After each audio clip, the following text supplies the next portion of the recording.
Hello बच्चों, let's look at the question. So the question says consider the sequence in the form of groups 1, 2, 2, 3, 3, 3, 4, 4, 4, 5, 5, 5, 5, 5 to so on. तो यहाँ पर हमें क्या पूछा है कि sum of the remaining terms in the 2000th term which 2000 terms lies in. Okay. इसमें question क्या है, पहले क्वेश्चन को देखें कि देखो फर्स्ट ग्रुप में हमारे पास 1 है, सेकंड ग्रुप में 2 को 2 बार लिखा गया है, थर्ड ग्रुप में 3 3 3 3 है, फोर्थ ग्रुप में 4 4 4 4 है, अप टू सो ऑन को हमें देखना है कि ये जो 2000th टर्म है वो किस ग्रुप में लाई कर रही है.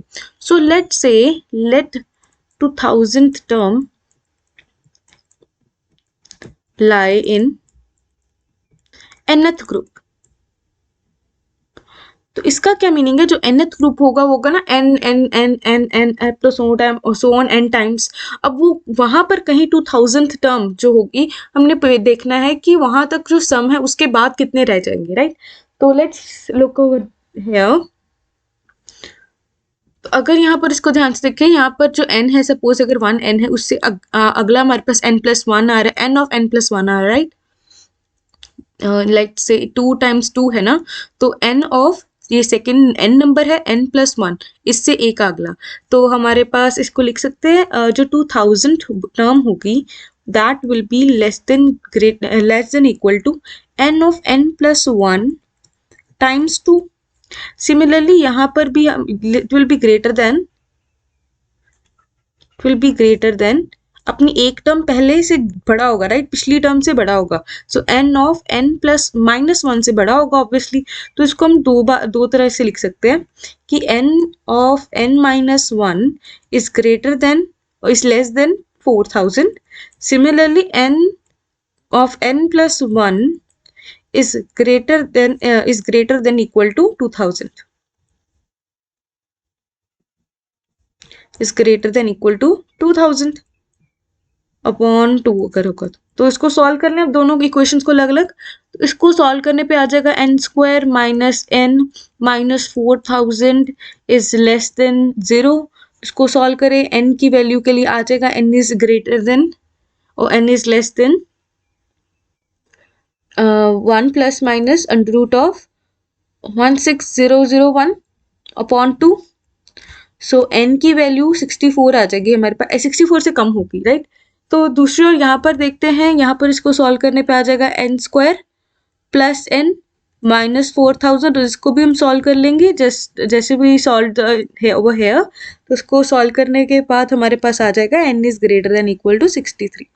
तो हमारे पास क्या बचता है कि n जो है वो 64 से छोटा है, 64 से छोटा है बट इक्वल यहाँ पे ग्रेटर है 63 से, राइट. तो इस कंडीशन के अकॉर्डिंगली हमारे पास n की वैल्यू आ जाएगी 63.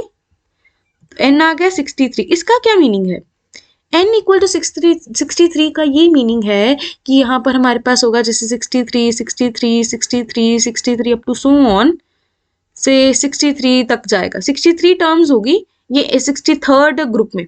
इसमें कहीं पर सपोज यहाँ जाकर 2000th टर्म बन रही है. हमें पूछा है कि ये जो पीछे बच गई हैं इन वैल्यूज का क्या सम है, right. What we are asked is यहाँ तक जो 2000 तो हो गया ना, सो उसके बाद वाली 2000 टर्म्स का क्या सम है.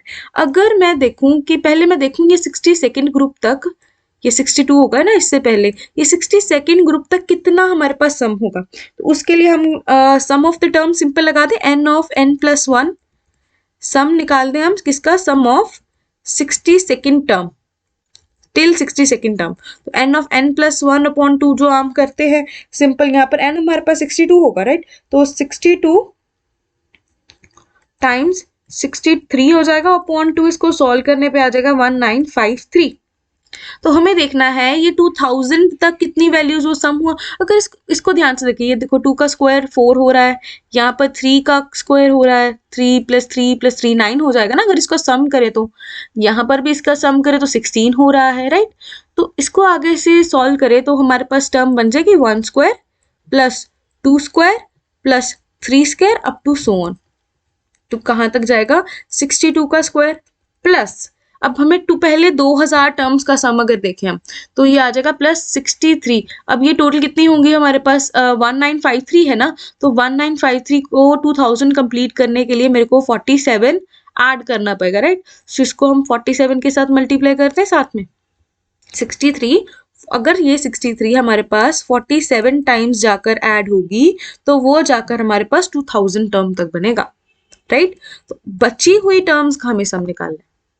तो ये तो हमारे पास आ जाएगा, इसको सॉल्व करेंगे, ये हमारे पास यहाँ पर एक फॉर्मूला लग जाएगा, दैट इज हम जो करते आए पहले n of n+1 2n+1 upon 6 का +63 इंटू 47 करेंगे। यहाँ पर n अगर हम 62 रखेंगे तो उसको सॉल्व करेंगे तो हमारे पास वैल्यू आ जाएगी 84336, राइट। बट हमें पूछा ये जो हमारे पास बच गई है वैल्यू 47 तक हो गई थी, यहाँ पर तक 2000 के तक तो हो गया ना काम, उसके बाद वाली वैल्यूज का सम पूछा था।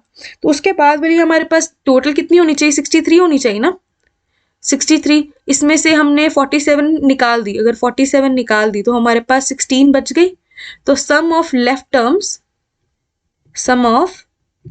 टर्म्स क्या हो जाएगा हमारे पास 63 टाइम्स 16, बिकॉज पीछे 63 ही 16 टाइम्स ऐड हो जाएंगी, तो this will be 1008। According to this हमारे पास आंसर क्या आ जाएगा, ऑप्शन बी। तो हमने इस क्वेश्चन में क्या किया, पहले हमने n की वैल्यू देखी हमारे पास क्या है वैल्यू थी, हमने पहले लेट कर लिया कि वो nth ग्रुप में लाई कर रहा है।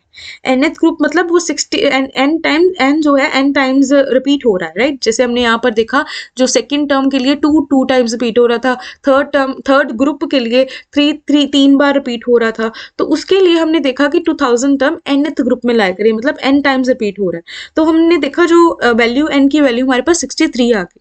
उसके बाद देखा जो हमने देखा कि पहले 2000 टर्म्स का कितना सम होगा, फिर हमारे पास देखा हमारे पास कितने रह गए हैं, बाकी 16 रह गए थे 63 में, तो 63 को 16 टाइम्स प्लस करो तो हमारे पास 1008 आ जाएगा। I hope you understand it well. Best of luck.